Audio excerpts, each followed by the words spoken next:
నమస్తే, welcome to editor analysis. ఒక కీలకమైన పరిణామం అండి ప్రశ్న రావణ్. గత వారం రోజులు పెట్టి దీని మీదే మాట్లాడుతాం. అంటే రోజుకు ఒక ట్విస్టులు జరుగుతున్నాయి ఇందులో. ఎందుకంటే ప్రశ్న రావణ అంశంపై ఇప్పుడు ఒక కీలకమైన రిపోర్ట్ బయటకు వచ్చిందని చెప్పి జరుగుతున్న ప్రచారం ఏంటది? వెలుగులోకి యూట్యూబర్ ప్రశ్న రావణ్ అకృత్యాలు అని. ఏం జరిగినాయి అకృత్యాలు? ఏంటి అకృత్యాలు? సంచలనంగా మారిగా రావణ్ ఫోన్లో ఉన్న వీడియోలట డైరెక్ట్గా అధికారులు బయట పెడుతున్న అంశాలు. మీడియా అంతా కూడా ఇప్పుడు ఇదే కోడేకి వస్తుంది. ఫోన్ డేటాలో కీలక ఆధారాలు గుర్తించిన పోలీసులు, డిలీట్ చేసిన డేటా రికవరీ కోసం ఫోన్ను ల్యాబ్కి పంపిన పోలీసులట. ఇందులో చాలా ఆసక్తికరమైన అంశం, అసలు ఊహించిన అంశాలన్నీ కూడా ఎన్నో బయటకు వస్తున్నాయి. అసలు రావణ్ వెనక ఎవరున్నారు? ఎందుకు తిని ఈ రకంగా మాట్లాడవలసి వచ్చింది? సరే, దానపరంగా ఏది మాట్లాడినా తన భావ ప్రకటన స్వేచ్ఛ ఉంది కాబట్టి ఏదైనా మాట్లాడవచ్చు. కానీ ఈయన కొన్ని ప్రస్తావించిన అంశాలు దేవతల గురించి అవనియండి, హిందూ మతం గురించి అని, ఇలాంటివన్నీ కూడా ఏదో ఇన్సైడ్ నడిచింది, ఎవరో ఏదో జరుగుతుంది. ఇప్పుడు జరుగుతున్న ప్రచారం ఏంటి? నిన్నటి నుంచి వీళ్ళకి ఎవరో విపరీతమైన ఫండింగ్స్ చేస్తున్నారు, విదేశాల నుంచి ఫండ్స్ వస్తున్నాయి. ఇవన్నీ నిజాలా? నిగ్గుదేల్చాల్సిన అవసరం ఉంది కదా. ఇందులో ఏది వాస్తవం, ఏది అవాస్తవం? ఈయనకి ఒక్కడికైనా, లేకపోతే ఇంకా చాలా మందికి ఉన్నాయా? అది సాధ్యమా ఈ రకంగా? సరే, వింటుంటాం ఇలా జరుగుతుంటాయని, కానీ ఎవిడెన్స్ అయితే ఏమీ లేవు. కానీ ఇందులో చాలా పక్కా ఎవిడెన్స్ దొరికినాయి అని చెప్పి పోలీసులు చెప్తున్నారు. యువతులలో రావణ్ లైంగికంగా వేధించినట్లు పోలీసులకు సమాచారం వచ్చిందట. విజయసాయి రెడ్డి గారు కూడా దీని మీద సుదీర్ఘమైన లేఖ రాశారు. అది కూడా నేను చదివి వినిపిస్తాను. ముందు పోలీసుల వెర్షన్ చూద్దాం. అశ్లీల వీడియోలతో బ్లాక్మెయిల్ చేసినట్లు ఆధారాలు లభించాయట. డేటా ఆధారంగా 10 మంది బాధితులను గుర్తించిన పోలీసులు. 10 మంది బాధితులు ఉన్నారని అంటే అది ఎటువైపు ఈ కేసు టర్న్ అవుతుంది? ఒక సామాన్యమైన కేసు, అసలు బెయిల్బుల్ సెక్షన్లు 4 స్టేషన్లో కేసులు ఉన్నవి, చాలా స్టేషన్లు ఉన్నాయి. తీసుకెళ్ళింది 4 స్టేషన్లు. అక్కడి నుంచి కోర్టు ఆయనకి బెయిల్ ఇచ్చింది. అక్కడి నుంచి సీన్ మొత్తం మారింది. ఉపా చట్టానికి వెళ్ళింది, రాజద్రోహం అయ్యింది, అసలు జీవితంలో అతను బయటికే రాడంటున్నారు, అంతకంటే పెద్ద శిక్ష పడే అవకాశం ఉందంటున్నారు. ఇదంతా కక్ష సాధింపని చెప్పి ఒక వర్గం మాట్లాడుతుంది, వైఎస్ఆర్సీపీ వెనక నుంచి ఆడిస్తున్నదని చెప్పి ఒక పక్క అంటారు. ఇప్పుడు వైఎస్ఆర్సీపీ నేతలు, ముఖ్య నేతలే రివర్స్ అయిపోయారు. డైరెక్ట్గా కొడాలి నాని గారు, పెద్దిరెడ్డి రామచంద్రారెడ్డి గారు డైరెక్ట్గా మా వీడియోలు పెడుతున్నారు. ఎవరు రావడం మాకేంటి సంబంధం, అతనికి మాకు సంబంధం ఏంటి, కష్ట సాధింపు చర్యలు చేస్తే చేయకూడదు అని. ఇక సాయిరెడ్డి గారి గురించి వేరే చెప్పాల్సిన అవసరం లేదు. సాయిరెడ్డి గారు సుదీర్ఘమైన లేఖ రాశారు. అంటే ఇన్ని అంశాలు ఉన్నాయా? 10 మంది బాధితుల వీళ్ళు దృష్టికి వచ్చినాయి అని చెప్పి వాళ్ళు చెప్పే మాటలు ఇవి. నిజంగా ఇది నిజమా, లేకపోతే ఇందులో ఏమైనా కుట్రకోణం దాగి ఉందా? అసలు రావణ్ మీద అంత కక్ష కట్టడానికి కారణం ఏంటి? ఎందుకు అంత కక్ష కడతారు? కొన్ని హిందూ సంఘాలు ప్రత్యేక మీటింగులు పెట్టుకుంటున్నాయి. ఎట్టి పరిస్థితుల్లో ఉన్నా సరే హిందూ సమాజానికి ఏమైనా ఇలా ఇబ్బందికర పరిస్థితులు వచ్చినా, లేకపోతే ఇలా మాట్లాడే వాళ్ళు ఎవరున్నా వాళ్ళు మనం ఉపేక్షించకూడదు, తీవ్రమైన చర్యలకు దిగాలి, కేసులు పెట్టాలి, సమాజంలో వాళ్ళు తిరగడానికి వీల్లేదు. ఇది వాళ్ళు తీర్మానాలు చేసుకున్నారు. అంటే ఒక కేసు, ఒక మాట, ఒక సభ ఎక్కడి వరకు తీసుకెళ్ళిందన్నది ప్రత్యక్ష నిదర్శనమే ప్రశ్న రావణ్ ఈరోజు తనకి జరుగుతున్న అంశాలు. సో ఏపీ పాలిటిక్స్లో చాలా హాట్గా ఇప్పుడు ఇష్యూ నడుస్తున్నదండి. ప్రశ్న రావణ్ వెనుక ఎవరున్నారు? ఇది అందరిలో మెదులుతున్న ప్రశ్న. ఫండ్స్ ఎవరు సమకూరుస్తున్నారు? నిజంగా సమకూరుస్తున్నారా లేదా అది చెప్పాలి. వచ్చిన ప్రచారాలు మాత్రమే నేను చెప్తున్నాను. ఫండ్స్ ఏవో వచ్చినాయో నేను చూసానో, లేదా బ్యాంక్ ఖాతాలు నేను చూసానో కాదు. అధికారుల ముందున్నవి ఇవి, జరుగుతున్న ప్రచారాలు అవి మాత్రమే మీ ముందుంచే ప్రయత్నం. ఇది ఎక్కడి నుంచి నిధులు వస్తున్నాయని ఇవి ప్రశ్నలు. సో ప్రశ్న రావణ్ ప్రకాష్ రాజుపై విజయసాయిరెడ్డి చేసిన సంచలన కామెంట్స్.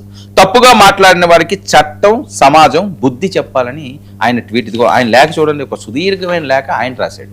ఒక పక్క ఈయన ఫోన్ డేటాలో ఏవో దొరికినాయి, వీళ్ళకి ఎక్కడి నుంచి ఫండ్స్ వస్తున్నాయి, విదేశాల కరెన్సీలు ఇక్కడికి వస్తున్నాయి, అవేమో రూపీస్లో మారుతున్నాయి, వీళ్ళందరినీ ఎవరో పెంచి పోషిస్తున్నారు, విద్వేషాలు రెచ్చగొట్టే విధంగా వీళ్ళని పురుగొలుపుతున్నారు, కొంతమందిని వాళ్ళు టార్గెట్ చేసుకున్నారు. ఇవన్నీ కూడా ప్రచారం జరుగుతుంటే ప్రకాష్ రాజు గారు వీళ్ళకి అండదండలు. ప్రకాష్ రాజు గారి మీద కూడా కేసు నమోదైంది. ఆయన్ని ఏ క్షణంలోనే అరెస్ట్ చేస్తారని మరొకటి విష్ణువర్ధన్ రెడ్డి ఆయన ఈయన మీద కేసు పెట్టారు. ఈయన్ని అరెస్ట్ చేయొద్దు అంటున్నారు. ఇక్కడితో ఆగుతుందా, ఇంకా ఎటువైపు వెళ్తుందా? ప్రకాష్ రాజు ఒకవేళ అరెస్ట్ అయితే పరిస్థితులు ఏ రకంగా ఉంటాయి? వైసీపీ వాళ్ళు ఇప్పటి వరకు కూడా, వైసీపీ శ్రేణులు చాలా మంది రావణ వైపు ఉన్న వాళ్ళు ఒక్కసారిగా యూటర్న్ తీసుకోవడానికి కారణం ఏంటి? హిందూ సమాజం లేకపోతే హిందుత్వం మీద ఆయన వీడియోలు బయటికి రావడంతో అది ఎవరికన్నా ఇబ్బందే, అది ఏ పార్టీ కన్నా సరేని. గతంలో కూడా జగన్మోహన్ రెడ్డి గారిని ఆయన తిట్టిన సందర్భాలు ఉండడం కూడా జరిగినాయి. జగన్మోహన్ రెడ్డి గారిని వీళ్ళందరి మీద కూడా ఆయన వీడియోలు అవి పెట్టాడు, ఎవరిని ఆయన ఏం వదలలేదు, అప్పుడు అటు ఇప్పుడు ఇటు. కొంతమంది సరే ఆ ప్రభుత్వం ఉన్నప్పుడు రివర్స్ అవుతుంటారు, వేరే వాళ్ళ మీద మాట్లాడుతుంటారు, ఈ ప్రభుత్వం ఉన్నప్పుడు రివర్స్ అయ్యి వేరే వాళ్ళు మాట్లాడుతారు. సరే ఎవరి ఉద్దేశాలు వాళ్ళవి. సరే మాట్లాడడం అన్నా సవ్యంగా మాట్లాడితే ఎవరికి ఇబ్బంది లేదు.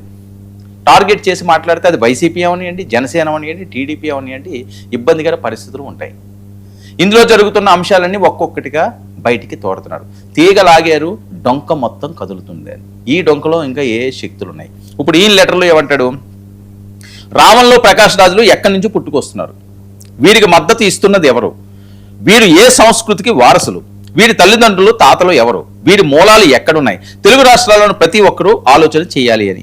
హిందూ సోదరులు నిజమైన భారతీయ దేశభక్తి భావాలు కలిగిన వారు కొన్ని విషయాల్ని గమనించాలి. ఓసీల్లో ప్రధానంగా 2 అధికార కులాల నుంచి కొద్ది మంది కన్వర్ట్ అయిన వారు, కన్వర్ట్ అయిన తరువాత కూడా వారి కులాన్ని వదిలిపెట్టకుండా పేరు చివర కులాన్ని తగిలించుకునే వేరే మత వ్యవస్థల్ని నడిపిస్తూ ఆర్థికంగా, అధికారపరంగా, రాజకీయంగా లాభాలు పొందుతున్నారన్నది అందరూ గమనించాలి. ఇక 2 తెలుగు రాష్ట్రాల్లో క్రైస్తవ మతంలో సగం ఉన్న ఎక్కువ మంది పాస్టర్లు మతం మార్చుకుని రెడ్లు, కమ్మవారే.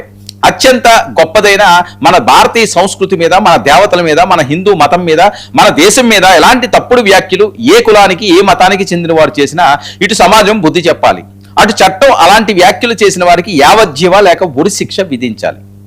మరి అవసరమైతే ప్రభుత్వాన్ని, చట్టాలని సవరించాలి. ఆ వ్యాఖ్యలను సమర్థించే వారికి కూడా అదే స్థాయిలో గుణపాఠం నేర్పాలి. బలవంతపు మత మార్పిడిని, ప్రలోభాల ద్వారా మత మార్పిడులను సమర్థించడం మన సంస్కృతి మీద, మన దేశ సార్వభౌమత్వం మీద నల్ల కళ్ళద్దాలు, సూటు బూటు ధరించి మైక్ పట్టుకుని సగం వచ్చిరాని ఇంగ్లీష్లో, మిగతా తెలుగులో ఇష్టారాజ్యంగా నోటికొచ్చినట్లు అసభ్య పదజాలంతో దాడి చేయడం కొందరికి ఫ్యాషన్గా, హీరోయిజంగా మారిపోయింది. మరి ఇలా ఒక పథకం ప్రకారం తమ ఆర్థిక లాభం కోసం మతం మారిన ఓసీ కులాల్లోని కొన్ని కుటుంబాల వారు మన దేశానికి, హిందూ మతానికి వ్యతిరేకంగా కన్వర్ట్ అయిన మిగతా కులాల వారితో విషం కక్కించే కార్యక్రమం తెర వెనుక నుండి నడిపిస్తున్న విషయాన్ని గమనించాలి. వైఎస్ఆర్ కాంగ్రెస్ పార్టీ నేరుగా రావణ్ని, ప్రకాష్ రాజ్ని సమర్థించడం, హైలైట్ చేయడం అంటే ఇది నేరుగా మన హిందుత్వం మీద, మన సనాతన ధర్మం మీద, మన దేవతల మీద, మన దేశం మీద వారు చేస్తున్న దాడి మాత్రమే. హైందవ సమాజాన్ని, భారతీయ సమాజాన్ని విచ్ఛిన్నం చేయాలన్న ఇలాంటి ఆలోచనల్ని మతపరమైన ఉగ్రవాదంగా భావించాలి. చట్టం వేసే శిక్షలతో పాటు సమాజం కూడా వీరందరినీ వెలివేయాలి. ఆంధ్రప్రదేశ్, తెలంగాణ ప్రభుత్వాలతో పాటు కేంద్రంలో అధికార పార్టీ బీజేపీ ఈ దేశద్రోహం, సంఘ విద్రోహ కుట్రల మీద చట్టపరంగా అన్ని చర్యలు తీసుకోవాలి. ఇది ఈయన సుదీర్ఘమైన లేఖ. ఈయన ఎక్కడా కూడా తగ్గట్లేదు. విజయసాయిరెడ్డి గారు ఈయన ఒక లేఖ రాశారు. సో ఇప్పుడు కొడాలి నాని గారు ఆయన మాట్లాడడం, పెద్దిరెడ్డి రామచంద్రారెడ్డి గారు మాట్లాడడం, కొడాలి నాని గారు బయట ఉన్నదా, దీనికి సంబంధించి ఉంటే ప్లే చేయండి. రావణ్ అనేటువంటి వ్యక్తి తెలుగుదేశం పార్టీకి, లోకేష్ కి, బాలకృష్ణకి, చంద్రబాబు కూడా అనుకూలంగా ఎక్కడ మాట కూడా మాట్లాడారు. ఆవిడ తెలుగుదేశం పార్టీ కాముగా ఉంది. వీళ్ళందరూ కూడా అతని మీద మరి దాడి చేసేటువంటి కార్యక్రమం. అదేవిధంగా గతంలో మేము అధికారంలో ఉండగా వైఎస్ఆర్సీపీకి ఏమీ సంబంధం లేదు, ఇదంతా తెలుగుదేశం పార్టీకి అని చెప్పి ఈయన వీడియో రిలీజ్ చేశారు. పెద్దిరెడ్డి రామచంద్రారెడ్డి అంటారు, అసలు ఎవరో రావణం, మాకేంటి సంబంధం, మాకు అసలు సంబంధమే లేదని చెప్పి ఆయన అంటారు. సో వైసీపీ అయితే దీన్ని ఓన్ చేసుకోవడానికో లేకపోతే దీని మీద ఏదో రాజకీయ పరంగా ప్లస్ అవుతుంది అన్నది మొన్నటి వరకు ఆ వెర్షన్ అయితే కొన్ని హ్యాండిల్స్ నుంచి కనిపించింది. ఇప్పుడైతే వీళ్ళు కంప్లీట్గా యూటర్న్ తీసుకున్నారు.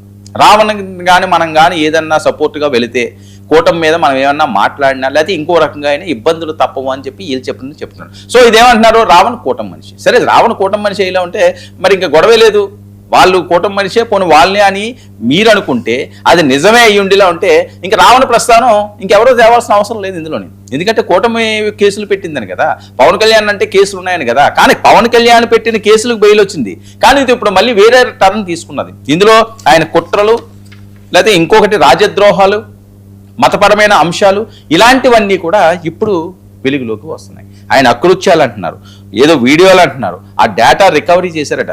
పోలీసులు తలుచుకుంటే ఏదైనా రికవరీ అవుతుందండి. ఆయన దాయాలి అనుకుంటే ఏదన్నా దాయొచ్చు. ఇప్పుడు సాయికృష్ణ కేసు ఉన్నది, ఇప్పటికి వచ్చి తేలలేదు, ఏమవుతున్నదో తెలియదు. అసలు బాడీ ఎక్కడ ఉన్నదని ఇప్పటికే సీఏ గారు చెప్పట్లేదు.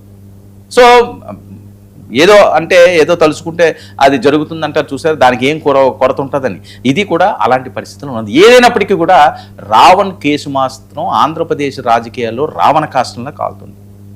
ఇది ఎటువైపు వెళ్తుంది, దీని పర్యవసానాలు ఎలా ఉంటాయి, నిజంగా విదేశాల నుంచి ఏమైనా ఫండింగ్ వస్తున్నదా, నిజంగా అలాంటివి కానీ జరిగేలా ఉంటే ఎంత దూరం అయినా సరే చట్టాలు వెళ్లాల్సిన అవసరం ఉంది. ఇది ఇక్కడితోటి ఆగాలి.